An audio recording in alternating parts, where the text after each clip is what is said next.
Ассалому алейкум дӯстон, хуш омадем ба шабакаи мо. Дар навори имрӯза барои шумо тозатарин ва муҳимтарин хабарҳоро аз ҷаҳони ММО омода кардем ва боварӣ дорем ки навор ба шумо писанд меояд. Барои ҳамин наворро то охир тамошо кунед. Мо бошад оғоз мекунем. доруҳое ки айни замон шумо дида истодаен доруҳои гиёҳии босифат аз ширкати шифофармо мебошад ки шумо имконият доред ки ҳамаи ин доруҳоро бо нархи арзон дастрас кунед.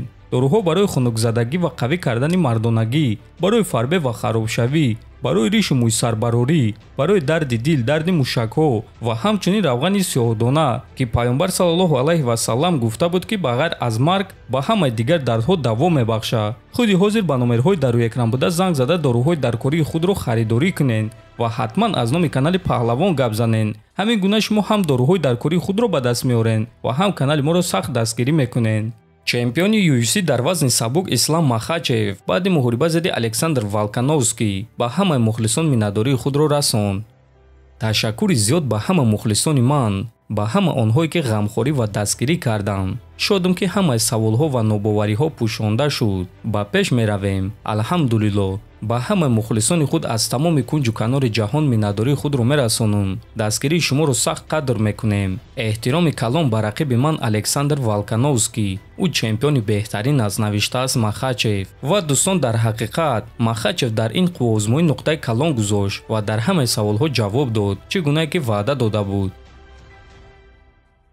дӯстон, чӣ гуна ки ҳамаи мо шумо медонем, дар турнири UFC 294 варзигари тоҷик Муин Ғафуров шикаст хӯрд ва ӯ хеле ғамгин шуд, чунки ин аввалин мағлубияти фавран дар карьераи ӯ шуд. то ин дам ҳамаи мағлубиятҳои Муин бо қарори доваро буданд. бори аввал аст ки ӯ дар ҳақиқат мағлубиятро ҳис кард ва хеле ғамгин шуд. бовар кунед ё не дӯстон, ман низ хеле ғамгин шудам. аз шикасти Муин не, чунки бурду бох як ҳиссаи ин варзиш аст. ман аз ҳолати худи Муин Ғафуров ғамгин шудам, чунки ӯ бародари мусалмон ва бародари тоҷики мост. ӯ доимо мову шуморо тоҷиконро муаррифӣ мекунад. дар ММА тоҷик беҳад саҳми зиёд гузоштааст ва айни замон вақти он расидааст ки мо меҳнатҳои Муинро қадр карда ӯро дастгирӣ кунем. боварӣ дорем ки дастгирӣ мову шумо ба ӯ мотиватсия мебахшад ва ӯ боз мову шуморо бо ғалабаҳои худ шод мекунад. ӯ ҳоло ҷавон аст ва ҳама чиз дар пеш аст. худи Муин дӯстон ҷанговари хеле сахт ва боистеъдод аст. дар ин ҷо ман хатогии мураббии Ғафуровро мебинам. чӣ гуна ки ҳамаи мову шумо медонем, пеш Муин дастаи хуб дошт ва бо нақшаи хуб ба муҳорибаҳо мебаромад. ҳамон вақт Ахтам Хокиров ӯро тамрин медод. ҳозир бошад ӯ мураббии нав дорад ки аллакай дар ду муҳориба дар UFC Муинро бе нақшаи ҷангӣ мебарорад.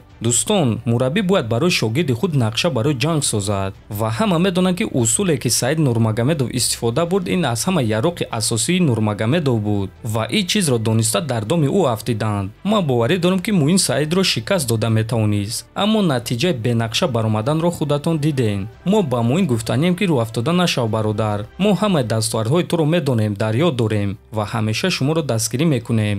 ба фикри шахсии шумо дӯстон, Муин мураббии худро бояд иваз кунад ё не? метавонед фикротонро дар комментария нависен. мо бошад мегузарем ба дигар ҷанговари тоҷик Муҳаммад Наимов ки дар ин турнир ғалабаи хеле муҳим ба даст овард. баъди турнир Муҳаммад Наимов бо чемпиони бузурги гӯштини озод аз Осетия Заурбек Сидаков вохӯрд. Сидаков чемпиони олимпӣ оид ба гӯштини озод, секарата чемпиони ҷаҳон оид ба гӯштини озод, чемпиони Европа оид ба гӯштини озод, чемпиони ғолиби Кубоки ҷаҳон оид ба гӯштини озод ва секарата чемпиони Россия оид ба гӯштини озод. ана чӣ қадар ин варзигар бузург аст ва ин варзигари бузург, варзигари тоҷик мо Муҳаммадро ба Осетия барои тамринҳо якҷоя даъват кард. Наимов боша ин пешниҳодро қабул карда гуфт ки ба наздикӣ вомехӯрем бародар. ва дӯстон, мо боварӣ дорем ки тамринҳо бо чунин чемпион Муҳаммад Наимовро ба сатҳи боз ҳам баландтар мебарорад ва мо албатта ки ба ӯ муваффақият орзумандем.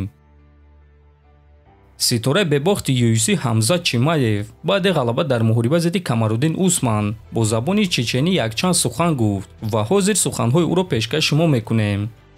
Рамзан Кадиров, Аллоҳ аз шумо розӣ бошад. бо дастгирии шумо барои ман ягон мушкилӣ нест ки дар октагон ҷангам ва агар ки шумо розигии худро диҳен, қасам мехӯрам ки якум шуда ба Паластин мерам. аз шумо хоҳиш мекунам ки ба ман яроқ диҳен ва иҷозат диҳен ки рафта барои Паластин ҷангам, гуфтааст Чимаев. дӯстон, фикр мекунам ки ин рӯзҳо дили ҳар як мусалмон пора пора шуда истодааст ва маҳз дар чунин рӯзҳо мо бояд фаромӯш накунем ки аз ҳама яроқи сахти мо мусалмонон ин дуо аст. барои ҳамин дӯстон доимо даст ба дуо бошен. худатонро эҳтиёт кунед то боздид хонобуду сарбаланд бошен.